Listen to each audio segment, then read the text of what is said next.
Good morning, guys, and happy pre-Friday. Yeah, the week is almost over. So today I'm going to talk about antenatal care visits, which we call ANC visits. Okay? So with ANC visits are visits that you do when you're pregnant and you go to the clinic and then they assess you, they assess the pregnancy and everything to check if you're doing well and if your baby's growing well and to check if there are any complications. So I have some notes here, so I'll keep on checking on them. So basically, we're gonna have an average of 4 or more visits, basically. So the first visit that you're going to have, it's your first booking when you're booking your pregnancy. Usually this one is early on in your pregnancy. You should immediately, when you suspect that you're pregnant, you should go to the clinic, and then this could be like when it's been a month since you lost your since you missed your period, or it's been 2 weeks or whatever. And also when you've done a pregnancy test at home, and then it comes back positive, you go to the clinic, and then we're gonna do another one to confirm the pregnancy. So you're gonna have the first visit when you're less than 12 weeks pregnant, the second one when you about 20 weeks pregnant, then the third one between 26 and the 28 weeks, and then the fourth one between 32 and 34 weeks, and then the fifth one at 38 weeks. And then if by 41 weeks, so that's 5 already, if by 41 weeks you haven't delivered yet, then you're gonna have your 6th visit. Yeah, and then on your 6th visit at 41 weeks, that's when you are booked for induction of delivery. So what happens on the first visit is you go immediately when you suspect that you're pregnant. Then we're gonna take your history, things such as have you been pregnant before, your full names, your birthing plan, your or how many times you've been pregnant, if you've had any abortions. Okay, so it's basically the history taking needs to determine whether you're gonna have a normal ANC visits, which are low risk visit, or you're gonna have high risk visit. So high risk patients or high risk pregnancies are those ones whereby umama has had miscarriages before, they've had stillbirth, they've had early neonatal death whereby umntwana wakho dies when they're less than 6 weeks old.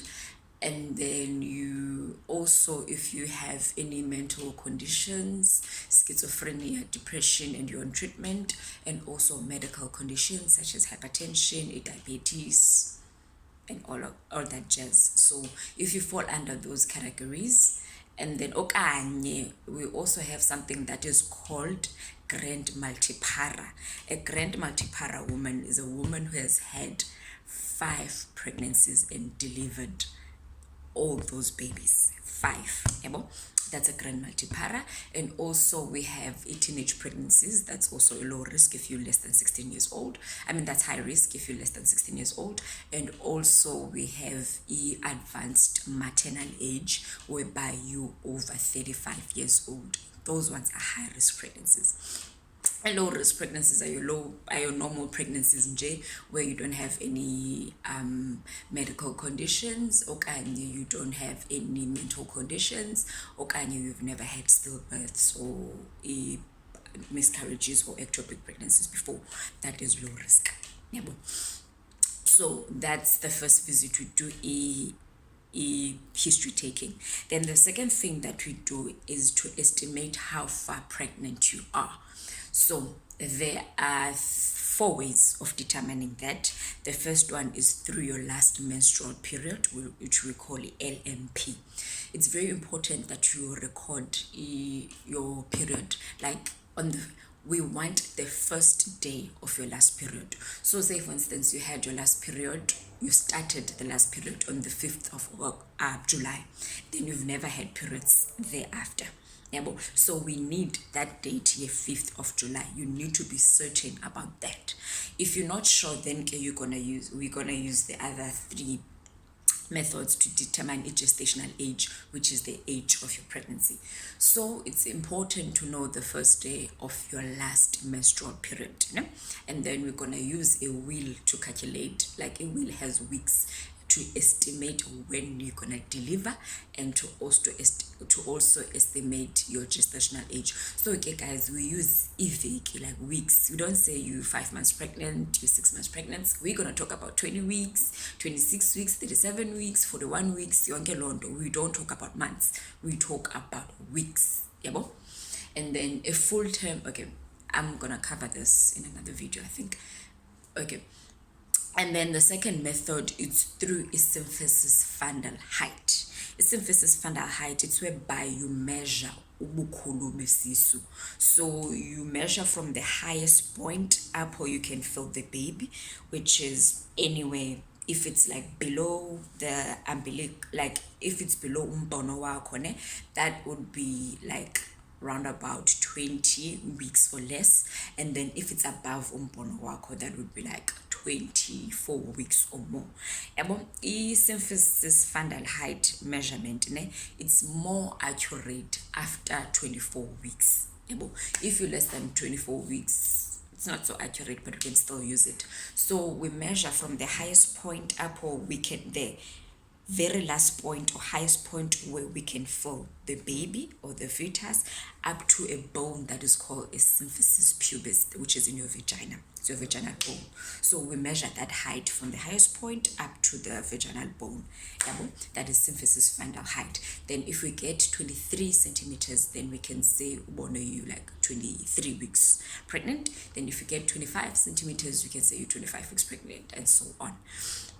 So usually abantu okay, as I said, if you're less than 24 weeks, it's not so accurate because anything. And there are also cases whereby umntwana is too big. So for instance, when you might be 20 weeks pregnant, but then through a symphysis fundal height, I'll get a measurement that is 24 centimeters. Then kungabikho accuracy apho. Okanye mhlambi it's a small baby when mhlambi 34 weeks pregnant, but then I'm getting a measurement that is 30 centimeters. So such things can affect symphysis fundal height. Okay, the other thing that we can do, which is almost the most accurate one, is the ultrasound. But then with the ultrasound, it's most accurate when you are less than 24 weeks pregnant. Most ideally, you should be doing it when you're less than 20 weeks pregnant, but then it's most accurate from 24 weeks and below. Then we call that early ultrasound. And then if you over 24 weeks, we call it a late ultrasound. It can give us a reading that's a big high, or a reading that's a big low.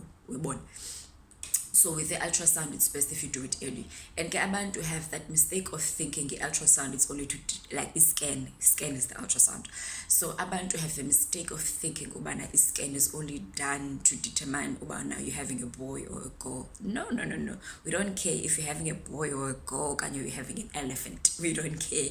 The only thing that we care about is to determine ubana what is the estimated date of delivery. The other thing it's important to do, so you should have at least about 2 ultrasounds. The first one early on in pregnancy to determine was our delivery shanini, and then the second one late in pregnancy to see ubana if there are any abnormalities.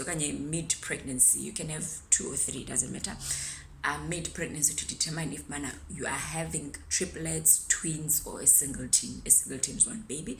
And to see ubana umntana does not have any abnormalities. Umhlambi unengalo ezi-3 okanye unemilenze emithathu okanye emi-4, all those abnormalities. And also to check umhlambi intloko yakhe, is it too big, is it too small? Uzawukwazi umntana is not too big to pass through your vaginal canal. So you do ultrasound late on in pregnancy to determine such things. And then that's the last. The last one is through a palpation, where we feel around and estimate around your stomach. So a palpation, it's more accurate when you're less than 20 20 weeks pregnant, and then okanye when you like when you're less than 20 centimeters pregnant, when the height is less than 20 centimeters, and okanye you above 35 centimeters. So a palpation goes together with a symphysis fundal height. So ka palpate uzova, okay, umntana is lying on this side, okanye intloko ijonge ezantsi, lo mntu is probably ready to deliver now, okanye intloko ijonge phezulu, and all those things. But then intloko ijonge phezulu is not good. So through your antenatal, okay, the first visit would also estimate a date of delivery. Ne? But then as you go on through your antenatal visits, things that we are going to do, you will always do a symphysis fundal height to check if the baby is growing well. You will also do a palpation to check the position of the baby and other things. Position, whether the baby is lying on your left side, or on your right side, intloko ijonge ezantsi, intloko ijonge phezulu, okanye umntana uleli kanjena, which you call transverse, intloko isecaleni, impundu zingapha, okanye ujonge diagonally, yonke loo nto. Just across. So we will always do a symphysis fundal height to determine ubana isiso sakho siyakhula, meaning umntana uyakhula, okanye isiso sakho asikhuli sime ndawoninye, and we also palpate to check a position and all those things. And also we can also determine through a palpation if you're having twins or not. And then the other thing that's important to get through antenatal visits is medication, which are supplements. You will get in ferrous, ne? Ferrous, it's a you'll get ferrous, ne? It helps you to prevent okanye to limit your chances of getting the anemia. We don't want anemia as thinning of blood. We don't want a pregnant woman to get anemia, because obviously you're gonna lose blood. So if you're anemic and then you lose off a lot of blood, you might go into a shock. And then that shock we will call what you call it, antepartum hemorrhage. Okanye you antepartum hemorrhage, it's when you bleed usamithi, okanye you get a postpartum hemorrhage when you bleed after birth. So hemorrhage is not good. Hemorrhage means bleeding. It's not good because you might lose a lot of blood. So ferrous, it's to help you prevent the anemia. And then you will also get calcium tablets. Calcium yona, it was to help you against something we called eclampsia. Eclampsia, it's whereby you have an increased high blood pressure. You get abanye abantu ufuke bedumbe inyawo yonke lonto, you get headaches, you get blurry vision. I will cover that in another video mhlambi. So we prevent against ilantoza eclampsia. And then you also get folic acid. So all these three supplements are important. You will get them with each throughout your pregnancy, and then even after pregnancy you will still get those vitamins, folic acid, ferrous sulfate, as well as the calcium tablets. Okay, the other thing that we give is a tetanus toxide, which is an immunization against tetanus disease. The other video I said it's a virus, it's actually a disease. So tetanus disease, you can get it through, say for instance you get it involved in an accident, you can get it, and okanye umhlambi you stabbed with a rusty knife, you can get it. So and tetanus causes muscle spasms in pregnancy. So we're trying to avoid that. Ungathi xa ufika phana uyobeleka, sister ndikwazutyhala, I have a cramp, and all those things. What do you, sister, that's a cramp, I can't put my legs up to push. So it's to prevent against that. So on your first pregnancy, you get tetanus 3 times.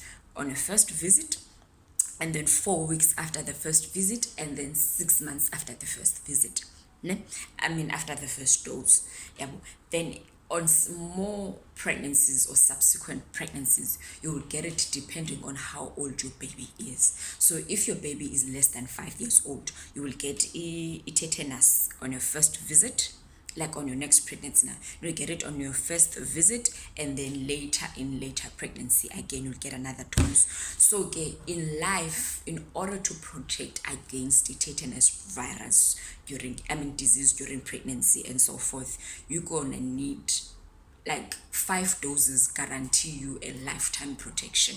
Yeah, so yeah, 5 doses guarantee you lifetime protection. So for instance, say on your first pregnancy you had your 3 doses, then on your second pregnancy you had your 2 doses, then on more subsequent pregnancies we're just gonna give 1 dose, one in G, just to be sure. And then the last part that I'm going to cover is follow-up visits during oh, I've already covered this, by the way. So we said you're gonna have a minimum of 4 visits during your antenatal care, which is the first one if you are low risk. Then if you are high risk, you're gonna have more visits depending on your condition, on what condition you have, or what the risk is. So as I said, the first visit is when you are less than 12 weeks pregnant. The second visit is when you're 12 weeks pregnant. The third one is between 26 and 28 weeks. Then the fourth one is between 32 and 34 weeks. And then the fifth one is, okay, say for instance you didn't go when you were less than 20 weeks, you went when you were Landoza, when you were 20 weeks, you didn't go when you were less than 12 weeks, you went when it was closer to 20 weeks. Then you'll have your fifth visit at 38 weeks. And then if by week 38 you haven't delivered, usually a full-term baby you can deliver anywhere between 37 weeks and more. We call that a full-term baby. If you 37 weeks you're pregnant, you'll have then that's a full-term baby. So if greater, or after your 34 weeks visit greater 37, then you come back again when you're 38 weeks. Then if again after 38 weeks awukabeleki wafika 41 weeks, you come for your 6th visit, then that's when you'll be booked to for induction. So that's it, guys, about ANC visit. And then you can just tell me if you guys want me to cover something else pertaining to pregnancy and delivery. Remember, guys, I'm still a student, so I'm also learning every day, but then I like to share what I already know with you guys, so that and also remember, everything that I'm sharing, it's all about Ghana or attend public clinics in South Africa. And also remember, each and every clinic does things differently.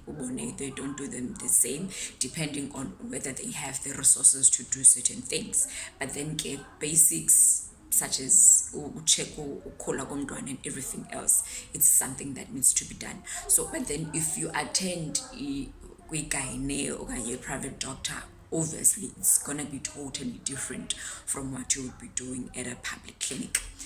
So that's it from me today, guys. Peace.